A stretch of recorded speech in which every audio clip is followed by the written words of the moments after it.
Life में बहुत ही stress है। डिपार्टमेंट वाले, घर वाले, परिवार वाले बहुत ही ज़्यादा प्रेशराइज करते हैं। इस तरीके के शब्द हम बोल चाल या आम जीवन में अधिकतर सुनते रहते हैं या हम कहते भी रहते हैं। तो ये स्ट्रेस और ये प्रेशर क्या है? कभी कभी हम ये सुनते हैं कि डिपार्टमेंट वाले हमें ज़्यादा प्रेशराइज कर रहे हैं, इसलिए हम ज़्यादा स्ट्रेस्ड हैं।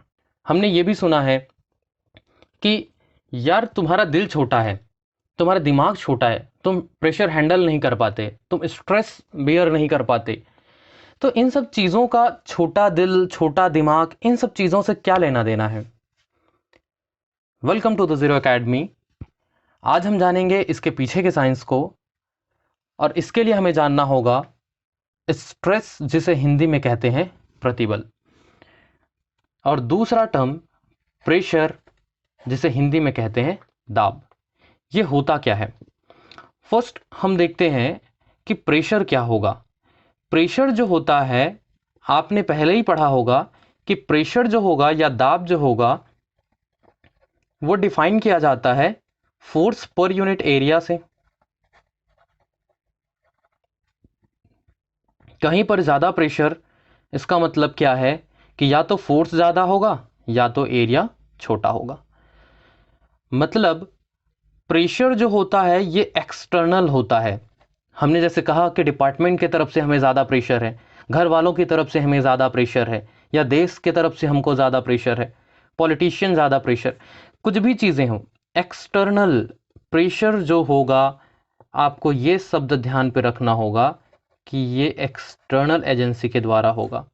बाहर से कोई फोर्स लगता है पर यूनिट एरिया पर, उसे हम कहते हैं pressure.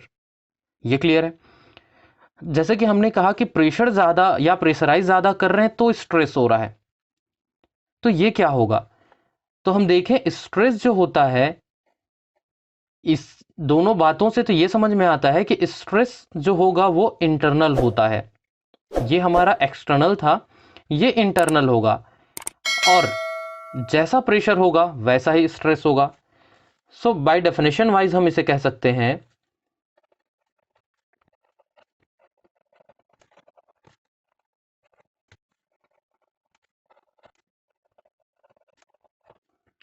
The internal resistive force to the external load per unit area. मतलब ये है कि कोई फोर्स, जो बाहरी बल जो हमें लगाया जा रहा है, या हमारे दिमाग में जो बाहर से जो फोर्स दिया जा रहा है, जो बल दिया जा रहा है, उसका यदि हम कहें पर यूनिट एरिया पर, क्रॉस सेक्शन एरिया यदि हम डिवाइड करें, तो जो फॉर्मूला मिलेगा इसे ही हम कहते हैं स्ट्रेस। इसीलिए कहा जाता है, देखिए स्ट्रेस जो होगा इसको हम सिग्मा से रिप्रेजेंट करते हैं। सिग्मा प्रोनाउंशिएट करते हैं और लिखते कुछ इस तरीके से हैं। तो सिग्मा इज इक्वल्स टू हो जाएगा फोर्स पर यूनिट एरिया। यहां से रिलेशन जो समझ में आता है वो ये है कि सिग्मा जो होगा वो डायरेक्टली प्रोपोर्शनल होगा फोर्स का, समानुपातिक तौर पे बल और सिग्मा या स्ट्रेस के बीच में संबंध होगा। अर्थात जैसा जैसा बल बढ़ेगा वैसा वैसा स्ट्रेस बढ़ता जाएगा। दूसरी बात हमें यह समझ में आता है कि जो सिग्मा है वो इनवर्सली प्रोपोर्शनल है एरिया के, व्युत्क्रमानुपाती है। मतलब यह है कि यहां पे उल्टा काम करेगा। मतलब यदि हम एरिया छोटा करते हैं, इसका मतलब स्ट्रेस बढ़ेगा। इसीलिए कहा जाता है कि आपका दिमाग छोटा है, अगर ये छोटा है, दिल छोटा है, अगर ये छोटा है, तो सेम प्रेशर या सेम फोर्स लगाया जाएगा, तब भी हमको स्ट्रेस ज़्यादा फील होगा। इसके पीछे का साइंस ये है। वैसे ही हम प्रेशर में देखते हैं कि प्रेशर जो है वो भी फोर्स पर यूनिट एरिया ही है, ये भी फोर्स पर यूनिट एरिया है। तो आपने सोचा होगा कि ये दोनों में डिफरेंस क्या है, फिर दो हम अलग अलग शब्द क्यों कहते हैं? तो डिफरेंस क्या है? प्रेशर जो है वो एक्सटर्नल है और स्ट्रेस जो है वो इंटरनल है। मतलब ये है कि बाहर के लोग हमें प्रेशर देते हैं, और यदि हम वो ना चाहें, यदि हम उसको नहीं चाहते हैं उस प्रेशर को झेलना, तो हमारे अंदर में जो पैदा होता है उसके ऑपोजिट में वो होता है स्ट्रेस। इंटरनल रेजिस्टेंस हमारे अंदर जनरेट होता है। ये तो था साइकोलॉजिकली, यदि हम अपने ऊपर बात कर रहे थे। पर हमें पढ़ना होगा ये मटेरियल के ऊपर, कि जैसा हम पे ये चीज़ लागू होता है क्या वैसे ही ये मटेरियल में भी लागू होता है। तो इसका आंसर है हाँ। कोई भी मटेरियल जो होगा, मान लीजिए हम एक रॉड की बात करते हैं,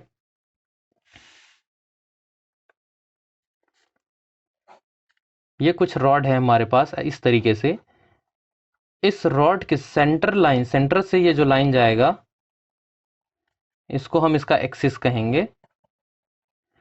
यदि इस रॉड पे हम फोर्स लगाते हैं, मान लीजिए इसको हम खींचते हैं ये आगे की ओर, वैसे ही इधर हम इसको खींचते हैं दोनों डायरेक्शन से। अगर हम इसको खींचेंगे तो क्या ये तुरंत टूट जाएगा या तुरंत लंबा हो जाएगा? नहीं, ऐसा नहीं होता। ऐसा इसलिए क्योंकि इस कोई भी चीज इस दुनिया में जो है वो अपने आप को स्टेबल कंडीशन में रखना चाहता है।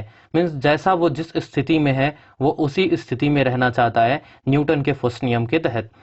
यहाँ पर ये रॉड भी वैसे ही रहना चाहेगा यदि हम इसमें बाहर से कोई बल लगाते हैं तब भी। तो उस बल को रोकने के लिए ये जो मटेरियल है ये अंदर की ओर, अपने अंदर की ओर एक फोर्स जनरेट करेगा, एफ डैश। जितना इधर लग रहा है उतना ही ऑपोजिट में इधर, जितना बाहर में लग रहा है उसके ऑपोजिट में अंदर डायरेक्शन में ये एक फोर्स जनरेट करता है। तो ये जो फोर्स ये जो जनरेट हो रहा है पर यूनिट एरिया, ये जो एरिया है इसका, इस एरिया से डिवाइड करके इस फोर्स को निकालें तो वही कहलाता है हमारा स्ट्रेस। चूंकि जितना फोर्स बाहर अप्लाई हो रहा है उसी के बेसिस पे अंदर में फोर्स जनरेट हो रहा है, इसीलिए जब आप स्ट्रेस निकालोगे तो एक्सटर्नल फोर्स जो अप्लाइड है उसी फोर्स से ही उसके क्रॉस सेक्शन एरिया को डिवाइड कर दोगे। मीन्स फॉर्मूला वाइज देखें तो प्रेशर और स्ट्रेस में डिफरेंस नहीं है, सिर्फ इतना डिफरेंस है कि प्रेशर एक्सटर्नल होता है, बाहर से लगाया जाता है, और इंटरनल जो है वो मटेरियल के अंदर से जनरेट होता है। सिर्फ इतना ही डिफरेंस है, बाकी फॉर्मूला वाइज दोनों सेम होंगे। अब तो हमें यह समझ में आया कि स्ट्रेस होता क्या है। अब हम इस फॉर्मूले के हिसाब से देखते हैं कि इसका यूनिट क्या होगा। फोर्स जो होगा इसका यूनिट हमें पता है इंडिविजुअली, और वैसे ही हमें एरिया का भी यूनिट पता होता है।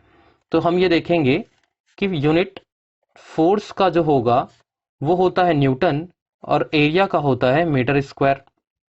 तो ये हो जाएगा स्ट्रेस का यूनिट, न्यूटन पर मीटर स्क्वायर। इस चीज को हम बोलेंगे इसका एसआई यूनिट। क्वेश्चन पूछा जाता है SI unit of stress that is Newton पर मीटर स्क्वायर।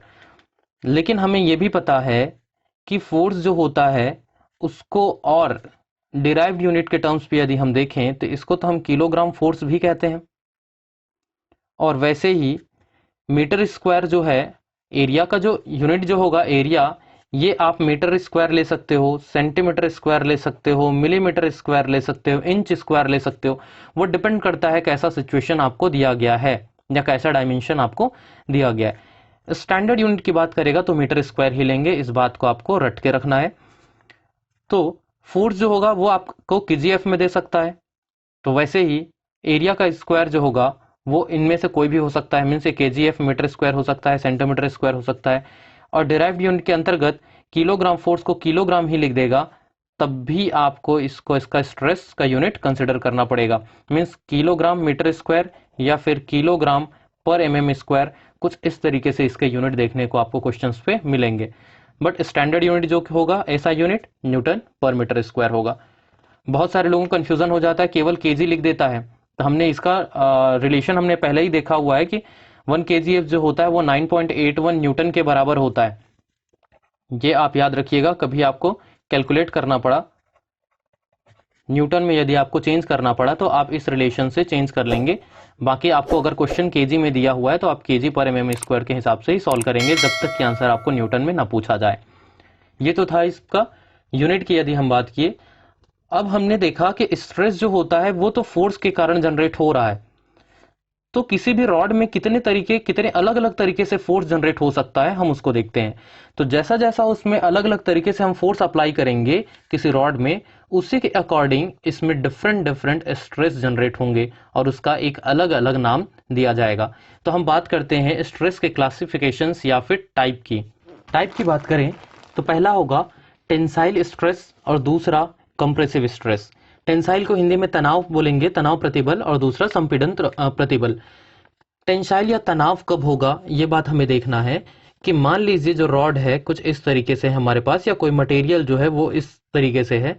यदि इसमें बाहर की ओर बल लगाया जाता है, मतलब सीधा सा मतलब ये है कि यदि उसे खींचा जाता है, बाहर की ओर लगाया जाता है, ये किस पर काम कर रहा है, इस बात को समझना है कि ये जो फोर्स है किस पे लगेगा, ये जो मटेरियल होगा उसके अक्ष पर, एक्सिस पर। यदि ये फोर्स ऑपोजिट डायरेक्शन में लगता है, हमेशा ऑपोजिट डायरेक्शन में लगेगा, एक्सिस पे लगेगा।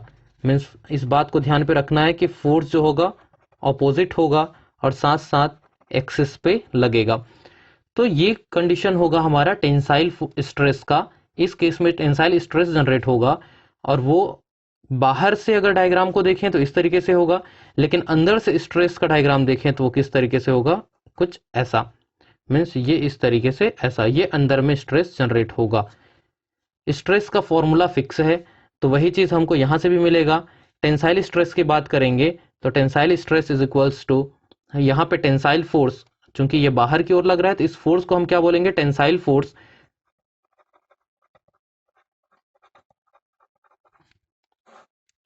पर यूनिट एरिया। ये एरिया क्या होता है, क्रॉस सेक्शन एरिया होता है। तो tensile stress is tensile force per unit area. Unit की बात हम पहले ही देख चुके हैं किस तरीके से होता है। अगर हम कंप्रेसिव स्ट्रेस की बात करें, अभी हम किसी रॉड को खींच रहे थे, अब यदि हम उस रॉड को कंप्रेस करें, दबाएं, इस बात का तो मतलब आप समझते हैं।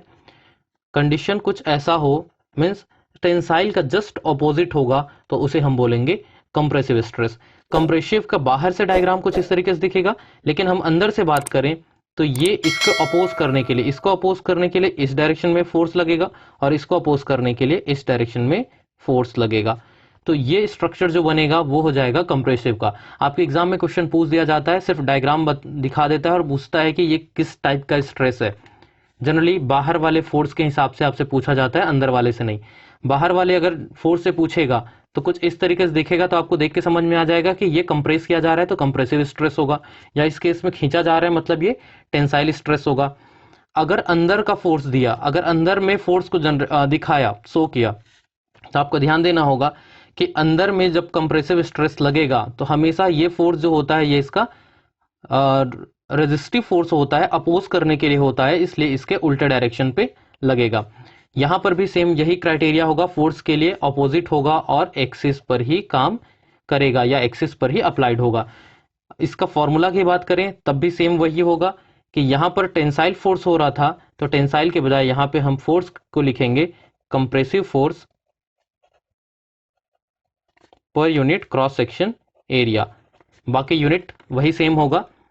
इसके कुछ एग्जाम्पल्स की बात करते हैं कि कहां पर टेंसाइल फोर्स लगता है या टेंसाइल स्ट्रेस काम करता है और कहां पर कंप्रेसिव स्ट्रेस काम करता है।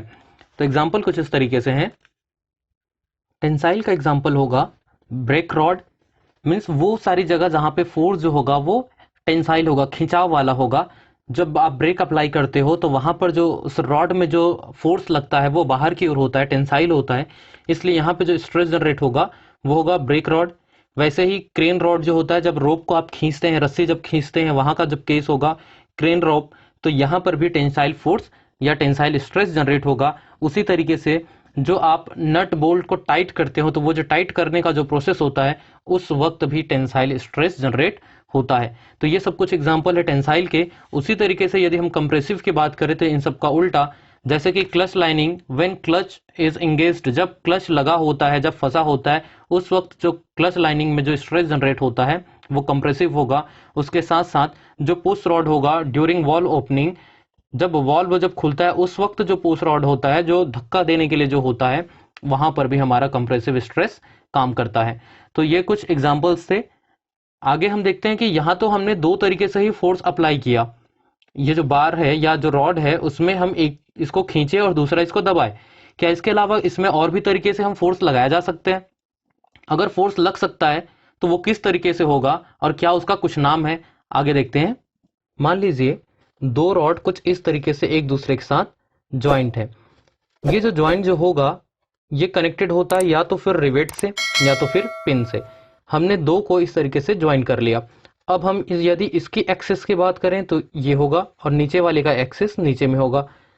अब इस केस में मान लीजिए फोर्स अप्लाई किया जाता है यहाँ पर इसके इस एक्सिस पर और नीचे में इस एक्सिस पर। अगर इक्वल एंड ऑपोजिट फोर्स अलग अलग एक्सिस में अप्लाई किया जाएगा तो ये जो कंडीशन होता है इसे हम कहते हैं शियर का। तो इसका जो टाइप हो जाएगा ये होगा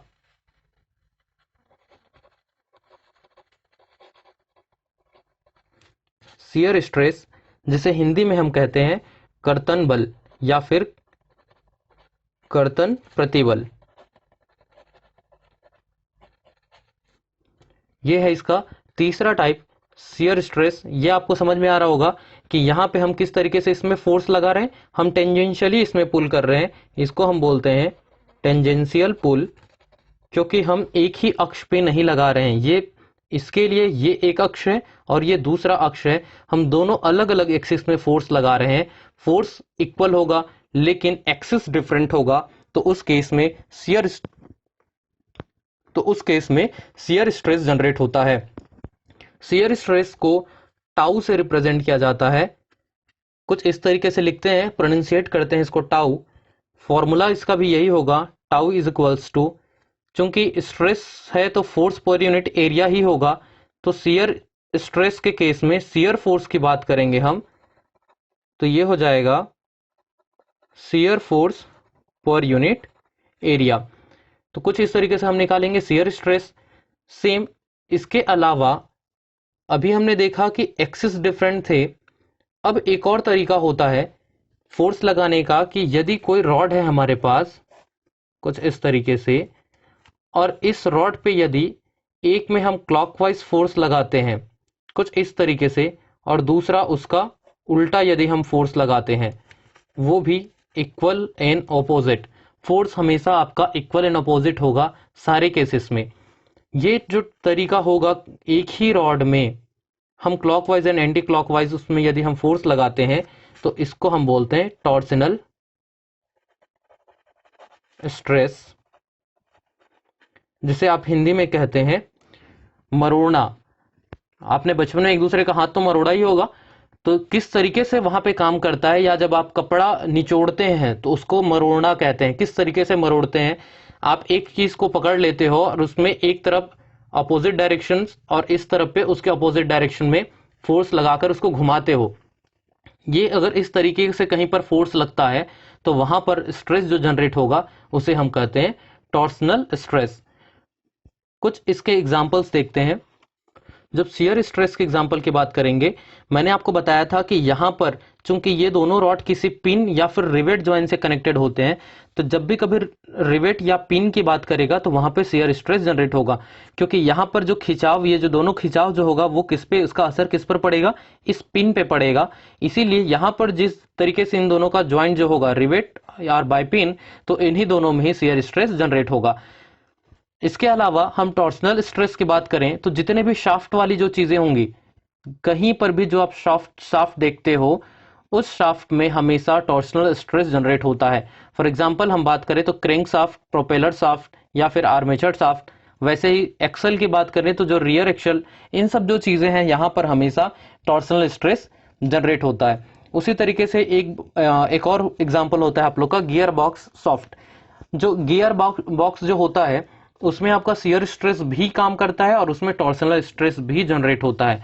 तो अगर गियर बॉक्स यदि आपके एग्जाम में आता है, तो जैसा अगर आपको गियर बॉक्स एग्जाम में दिया तो गियर बॉक्स शाफ्ट की यदि बात करता है, तो अगर टॉर्सनल उसका एग्जाम ऑप्शन में यदि रहा तो आपको वो टिक करना है, अगर वो नहीं है तो आप इसमें शियर स्ट्रेस को भी कंसिडर कर सकते हैं। तो ये तो था स्ट्रेस और स्ट्रेस के टाइप और किस तरीके से ये काम करता है, कैसे इसके डायग्राम होते हैं। अब इन फॉर्मूला पर बेस्ड इसके क्वेश्चंस किस तरीके से आपके एग्जाम में पूछे जाएंगे, अब वो देख लेते हैं। Question number 1, a steel wire 3 mm dia is loaded in a tension. Question से हमें समझ में आना चाहिए, सबसे पहले वो बात कर रहा है वायर की। आपको जो भी मटेरियल दिया जाएगा उस मटेरियल का आपको स्ट्रक्चर जानना होगा कि वो कैसा है, उसके बाद उसमें कौन सा फोर्स लग रहा है। तो loaded in a tension, tension force लग रहा है, टेंसाइल फोर्स लग रहा है विथ वेट ऑफ, उसका मात्रा बताया गया है 50 kilogram. Find out stress developed. अब आपको ये बात समझना है कि वायर का जो डायग्राम जो होगा या वायर किस शेप में होता है। तो वायर का यदि आप शेप की बात करोगे तो कुछ ऐसा बनेगा, इस तरीके से ही होगा वायर, मतलब ये सिलिंड्रिकल फॉर्म में होगा। सिलिंड्रिकल फॉर्म ये इसलिए जानना जरूरी है क्योंकि हमें पता है कि स्ट्रेस का यदि हम फॉर्मूला लिखते हैं तो स्ट्रेस इज इक्वल्स टू होगा फोर्स पर यूनिट एरिया। ये फॉर्मूला अप्लाई करेंगे। फोर्स जो होगा वो तो आपको दिया गया कि ये टेंशन में कितना वेट लग रहा है, 50 केजी, तो ये फोर्स तो हमें पता है, लेकिन एरिया क्या होगा, एरिया ऑफ क्रॉस सेक्शन की बात करते हैं तो हमेशा आपको ध्यान पे रखना है कि जिस पॉइंट पर बल लग रहा है, जिस पॉइंट पर फोर्स काम कर रहा है, मीन्स यहां पर वो एरिया कौन सा होगा, ये वाला एरिया होगा। इस एरिया पे, वैसे ही इस एरिया पे हमेशा मटेरियल आपको यूनिफॉर्म दिया जाता है, मतलब यहां जितना एरिया होगा उतना एरिया यहां पर भी होगा, तो आपको एक ही एरिया कंसिडर करना है, दो एरिया नहीं लेना है। तो फोर्स पर यूनिट एरिया, ये कभी भी जैसे कि आप बात करते हैं कि मान लीजिए एक जो पेन है ये वायर के शेप में है, तो ये जो वायर होगा, इसके वायर के यदि आप इस ऊपर की बात करें, ये जो ऊपर जो होगा ये वाला अगर सर्कल के शेप में है तो हमें सर्कल का एरिया फाइंड करना पड़ेगा। तो ये जो शेप रहता है ये अलग अलग हो सकता है, इस बात को आपको ध्यान पे रखना है। ये हो सकता है सर्कुलर, अगर वायर शाफ्ट ऐसे कुछ चीजें बोलता है, उसका अगर अगर स्पेशली मेंशन नहीं करता तो हमेशा आपको सर्कुलर लेकर चलना है। ये जो चीज है ये स्क्वायर वाले भी हो सकते हैं या रेक्टेंगुलर भी हो सकते हैं, मतलब ये जैसा इस तरीके से रॉड है, ये कुछ ऐसा भी रॉड हो सकता है, ये कुछ इस तरीके से, मतलब ये कैसा बन गया आपका स्क्वायर क्रॉस सेक्शन हो गया। वैसे ही ये आयताकार क्रॉस सेक्शन भी हो सकता है, मान लीजिए कुछ ऐसा बन गया, तो ये जो बना है ये आयताकार है, तो यहाँ पे यदि हमें एरिया निकालना होगा तो आयत का फॉर्मूला लगाएंगे, यहाँ निकालना होगा तो हमें स्क्वायर का फॉर्मूला लगाएंगे। जब तक रेक्टेंगुलर या स्क्वायर ऐसा कुछ स्पेशली आपको मेंशन नहीं किया है, आपको सर्कुलर लेकर चलना होगा। और सर्कुलर के केस में एरिया ऑफ सर्कल जो होता है आपको पता है वो है पाई आर स्क्वायर, ये हो जाएगा एरिया का फॉर्मूला। चूंकि आपको डाया में दिया हुआ है तो इसी फॉर्मूले के हम लिखते हैं pi by 4 d square which is equals to area, कुछ इस तरीके से। तो हमारा फॉर्मूला बन जाएगा stress is equals to force per unit area, और फोर्स का वैल्यू दिया हुआ है हमको 50 केजी। मैंने आपको बताया था कि जो फोर्स होगा वो आपको केजी में भी दे सकता है, केजी एफ लिख सकता है या न्यूटन दे सकता है। तो ये है आपका 50 KG divided by area, area आपको यहां से मिल जाएगा, तो ये हो जाएगा पाई बाई 4, डी आपको दिया है 3 mm, तो ये हो जाएगा 3 mm स्क्वायर। तो ये भी mm में दिया हुआ है तो mm स्क्वायर, और दूसरा ऊपर वाला जो फोर्स है वो दिया है हमें केजी में। यदि हम इसे सिंप्लीफाई करें तो हमें मिलेगा 50 KG divided by 7.07 mm square and which is equals to 7.072 kg per mm square. ये था हमारा स्ट्रेस, उस वायर में कितना स्ट्रेस जनरेट होगा तो वो है 7.072 kg पर mm स्क्वायर।